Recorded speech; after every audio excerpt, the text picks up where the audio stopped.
deep in the mist-shrouded valleys of British Columbia, where ancient Douglas firs tower like cathedral spires, and the morning fog clings to mountainsides like ghostly fingers, a legend walks among the shadows. Long before European explorers set foot on Canadian soil, the Indigenous peoples of the Pacific Northwest knew of a presence in their forests, a guardian spirit they called Sásq'ets, a being that would later capture the imagination of the entire world as Sasquatch. The story begins, not with grainy photographs or plaster casts of footprints, but in the sacred oral traditions of the Stylist First Nation, whose territory encompasses the Harrison River Valley northeast of Vancouver. For the Stylist people, Sasquatch was never merely a creature to be feared or hunted. It was a spiritual entity that embodied the very essence of the wilderness itself. In their ancient stories, passed down through countless generations around ceremonial fires, Sásq'ets represented strength, protection, and the delicate balance between the human and natural worlds. These were not tales of monster encounters, but profound spiritual narratives that taught respect for the forest and its mysteries. The stylists understood that Sasquatch served as a bridge between realms, a guardian whose presence reminded humans of their place within the greater web of creation.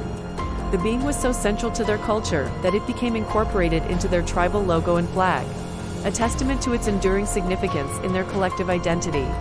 The transformation from sacred Indigenous knowledge to popular legend began in 1929, when Indian agent and teacher J.W. Burns, who lived and worked with the Stylist Nation, published a groundbreaking collection in Maclean's magazine, titled Introducing British Columbia's Hairy Giants. Burns had spent years listening to the stories of tribal members, documenting their encounters with what they described as hairy wild people living in the mountains. It was Burns who first coined the term Sasquatch, an anglicized version of the Halkomelem word Sásq'ets, forever changing how the world would know this mysterious being. But the roots of Sasquatch encounters in British Columbia stretch back even further into recorded history. In 1811, British explorer David Thompson discovered a set of enormous footprints in the snow, near what would later become Jasper, Alberta. The prints measured 14 inches long and 8 inches wide, with 4 toes clearly visible in each track. Thompson, a methodical surveyor and explorer, carefully documented his find, noting that the prints appeared to have been made by a large bipedal creature, unlike any known animal in the region. By the 1940s, the Harrison Hot Springs area had become the epicenter of Sasquatch activity in British Columbia. The region seemed to draw encounters with an almost magnetic force, as if the geothermal springs and dense forests created the perfect habitat for something extraordinary. Local residents, loggers, and visitors began reporting sightings with increasing frequency, each account adding another layer to the growing legend. One of the most compelling early encounters occurred in 1941 near Ruby Creek, a small community situated along the Fraser River, about 14 kilometers from Harrison Hot Springs. George Chapman, a member of the Chehalis First Nation, lived in a remote cabin with his wife Jeannie and their 3 children. One afternoon, while George was away working, the peaceful afternoon was shattered by terrified screams from outside their home. Jeannie rushed to investigate and found an enormous, hair-covered creature standing near where her children had been playing in the garden. The creature, standing nearly 8 feet tall with broad shoulders and long arms, seemed more curious than threatening. But when the youngest child screamed in terror, the being quickly retreated into the dense forest surrounding their property. Jeannie gathered her children and fled to a neighbor's house, where they remained until George returned home. The encounter became one of the most documented early Sasquatch sightings in the region, lending credibility to the growing collection of eyewitness accounts. As word spread about the Ruby Creek incident and other sightings, Harrison Hot Springs began attracting visitors from around the world. The small resort town, nestled between Harrison Lake and the Cascade Mountains, found itself at the center of a phenomenon that would define its identity for generations to come. Local businesses embraced the legend, and the community proudly declared itself the Sasquatch capital of Canada, a title that brought both tourism revenue and international attention. The 1960s and 1970s marked a golden age of Sasquatch research in British Columbia. Investigators, both amateur enthusiasts and serious researchers, flocked to the region armed with cameras, audio recording equipment, and plaster casting materials.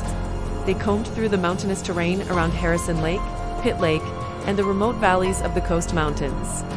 Documenting footprints, analyzing hair samples, and interviewing witnesses who claimed to have encountered the elusive creature. During this period, British Columbia became home to more than 3,000 documented Sasquatch sightings, making it the most active region for such encounters in North America.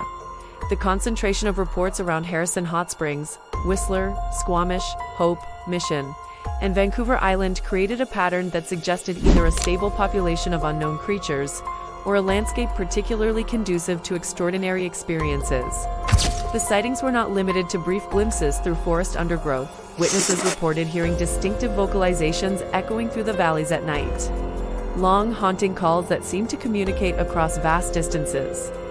These sounds, described as a cross between human speech and animal howling, were often heard in sequences that suggested complex communication patterns.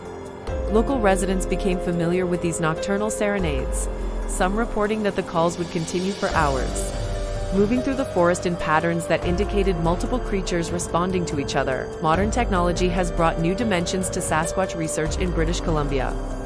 In 2011, a controversial video emerged from the Tantalus mountain range near Squamish, showing what appeared to be a large bipedal figure moving across a snow-covered slope with remarkable speed and agility.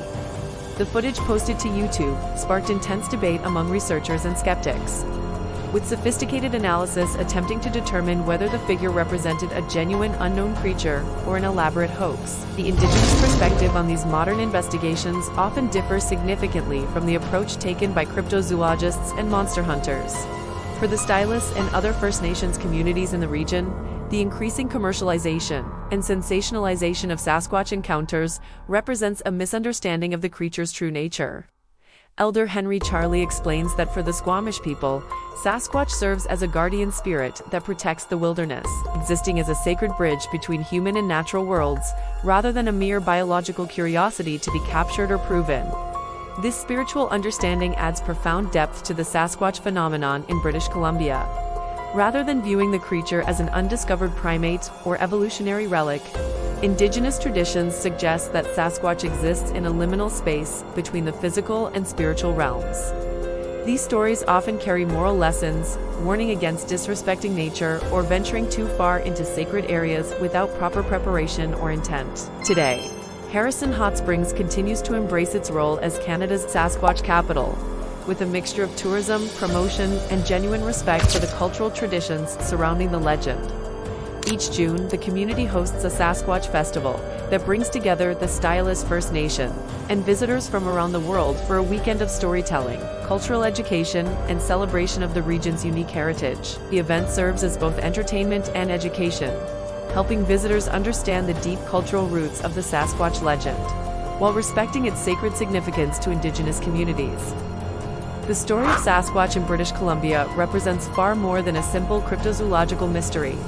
It embodies the complex relationship between Indigenous wisdom and popular culture, between ancient spiritual traditions and modern scientific inquiry, between the known and unknowable aspects of our natural world. Whether viewed as a physical creature awaiting scientific discovery or a spiritual presence guarding the ancient forests of the Pacific Northwest, Sasquatch continues to capture imaginations and inspire wonder in a province where the boundary between legend and reality remains beautifully, mysteriously blurred. From ancient Indigenous spiritual traditions to modern-day sightings that continue to puzzle researchers, British Columbia's Sasquatch legend reminds us that our country's wilderness still holds mysteries waiting to be understood. Whether you believe Sásq'ets walks among the towering cedars as a guardian spirit, or remain skeptical of every blurry photograph and plaster footprint cast, there is no denying that this legend has shaped the cultural identity of the Pacific Northwest and captured imaginations around the world. The next time you find yourself hiking through British Columbia's misty forests, remember that you are walking through sacred territory, where thousands of years of Indigenous wisdom meets modern mystery. If you are fascinated by these incredible Canadian legends and unexplained mysteries, make sure to hit that like button and subscribe to West is Best for more captivating stories from across our great nation. From coast to coast to coast, we explore the folklore, legends, and mysterious encounters that make Canada one of the most intriguing countries on Earth. Ring that notification bell and join our community of curious Canadians who love discovering the extraordinary stories hiding in our own backyard. What Canadian legend should we explore next? Let us know in the comments below.